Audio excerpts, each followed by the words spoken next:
ล้วนแต่เป็นเรื่องหลอกทั้งนั้นเป็นเรื่องมายาตึงดีตึงชั่วตึงผิดตึงถูกถ้าเอาไปใส่ใจเข้ามามันก็ยิ่งจะทำให้เน่าให้เสียทีนี้เฮาคอยชำระชะล้างให้จิตใจของเฮานั้นสะอาดทุกวันทุกวันความเศร้าหมองขุ่นมัวอันหยังมันก็ดับสลายไปเหลือแต่ใจที่สงบมีความว่างแล้วก็รักษารักษาสภาพของจิตนี้ให้ติดต่อกันเอาไว้ทุกอิริยาบถ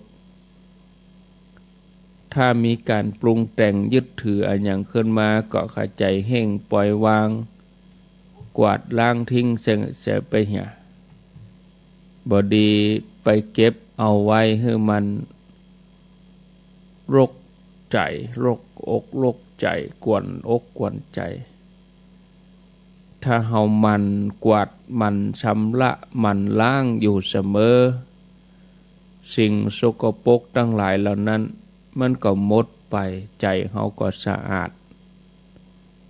ท่านผู้ฟังฮือสงบฮือว่าง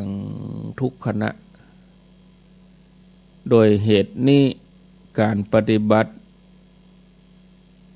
มันมีผล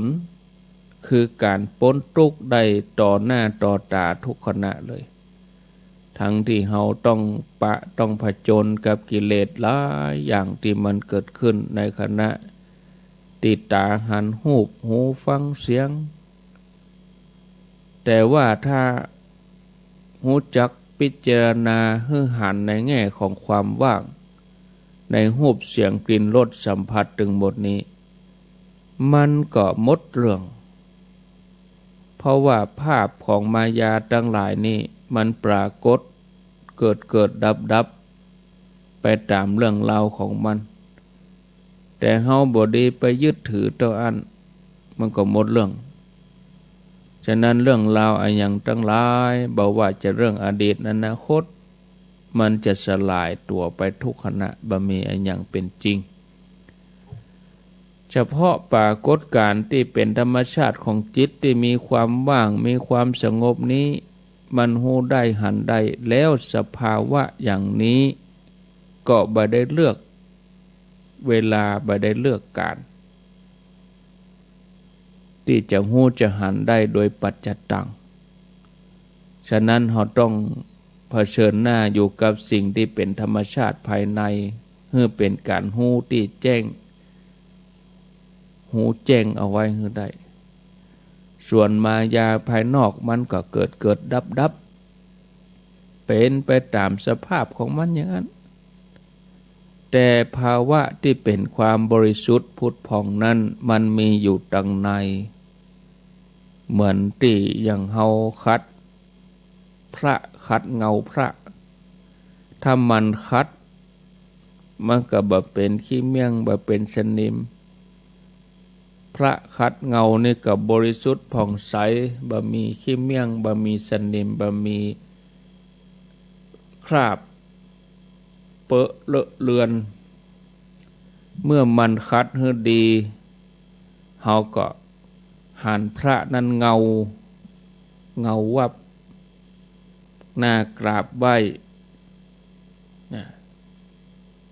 เพราะการที่เฮาไปกราบพระกราบตั้งนอกนั้นมันหลงไหว้กราบสำหรับพระที่คัดเงางดงามอยู่ในใจบางทีเฮาก็บ่ฮู้จักบางทีมัวแต่ไปดูตั้งนอกบ่ได้คัดเกลาอยู่ตั้งในทีนี้โดยเฉพาะอย่างพระในใจนี่เฮาก็พิจารณาขอเพียงแต่เอากิเลสออกไปให้ได้แล้วเฮาก็จะพบกับพระในใจถ้าใครต้องการมีพระในใจก็ให้เพียรเผากิเลส ต้องคอยชำระชะล้างสิ่งสกปรกโสโครกโสมมออกไปอย่าไปยึดมั่นถือมั่นนะญาติโยมพิจารณาอย่างนี้พอเวลาแล้วก็ตี 3 กับ 45 นาทีวันพุธก็มาว่าต่อเรื่องการปฏิบัตินี้เนาะศรัทธาญาติโยมท่านสาธุชนท่านทั้งหลายก็กำเดียวอยู่กันตึกตี 4ถึงตี 5ก็เป็นตุลุงโอวันนี้วันจันทร์เป็นธรรมะภาคภาษาใต้ใหญ่ตุลุงโอวัดเชตวันวันจันทร์วันการวันพุธก็เป็นท่านสาธิตวันพุธก็เป็นท่านธนอัตเลยเวลาแถม2 วันก็จะสิ้นเดือนแล้วญาติโยมเนอะวันนี้วันที่28วันพุธ29วันฮือ30เดือนมิถุนายนนี่มีอยู่30 วันแล้วก็เข้าสู่เดือนที่7ของปีเดือนที่7ของปีนั่นคือเดือนหน้านี่แหละญาติโยมเดือนกรกฎาคมซึ่งเดือนกรกฎาคมนี่ก็มีวันสำคัญของหมู่เฮาเจ้าพุทธอยู่เหมือนกันนั่นคือวันอาสันหปุจจาแล้วก็วันเข้าพรรษาวันอาสันหปุจจานี่วันที่24กรกฎาคมเข้าวัสสาศรัทธาก็ตรงกับวันเสาร์พอดีเนาะแล้ววันที่25นั้นเป็นวันอาทิตย์เข้าวัสสาตุเจ้า24นี่เข้าวัสสาศรัทธา25เข้าวัสสาตุเจ้านี่นะก็ในพรรษานี้ก็เชิญญาติโยมขอทั้งหลายถ้าหากว่าบัดสะดวกไปวัดก็ปฏิบัติที่บ้านเอาบ้านเป็นวัดในที่นี้ก็วัด2 อย่างวัดใจตัวเก่าตัวแล้วก็ประพฤติวัดปฏิบัติการว่าวัดปฏิบัตินั่นคืออย่างคือตื่นมาเมื่อเจ้าเรียบร้อยแล้วทำภารกิจส่วนตัวร่างหน้าแปรงฟันบางท่านก็จะอาบน้ำวัดปฏิบัตินั่นคือการไหว้พระสวดมนต์การประพฤติปฏิบัติในวันพระวันศีลเนี่ยเป็นข้อวัดปฏิบัติแต่ถ้ามีโอกาสได้ไปวัดก็ไปประพฤติข้อวัดปฏิบัติตัวนี้นะศรัทธาญาติโยมท่านทั้งหลายเพราะสิ่งเหล่านี้ก็จะเป็นความดีงามของเฮาที่ปรากฏอยู่ในจิตใจรอเลี้ยงจิตใจของเฮาอยู่ตลอดเวลาถ้าว่าญาติโยมบ่มีโอกาสหรือว่าบ่สะดวกที่จะไปวัดก็เนี่ยเฮาก็มีสถานีวิทยุเปิดฟังตั้งแต่ตี 2ตี 3ได้ฟังรายการธรรมะหลากหลายสลับสับเปลี่ยนกันหลายๆตนครูบาอาจารย์หลายๆรูปหลายๆตนญาติโยมก็มีโอกาสได้ฟังอย่างที่หลากหลายเมื่อวันเมื่อค่ำยามแลงอย่างเป็นตีนาอนุโมทนากับความตั้งใจของเจ้าของสถานีในการเผยแผ่พระพุทธศาสนาวันนี้ที่103.50นี่บ่ได้ยินเด้อแดนดินถิ่นล้านนาเนื่องจากว่าเจ้าของสถานีเปิ้นเอาเครื่องส่งไปเช็คสัก 2-3 วันเนี่ยนะคนเท่านี้ก็เคยได้ฟังก็บ่ได้ฟังเนาะก็ไล่ไปเอากะถึงปะไล่เสาะหาเนาะไล่ไปไล่มาเดี๋ยวถึงปะเนาะที่นี่บ่มีก็ไล่ไปที่หั่นบ่มีก็ไล่ไปแหมตี้กะปะเลอะไล่เสาะพอเตอะ ที่อื่นนี่มีปกติเหมือนเดิมเว้นที่103.50ต่ออันก็ขอบคุณโยมแม่กันดาโยมแม่กันดานี่อันเปิ้นได้ตั้งเจตนาได้ร่วม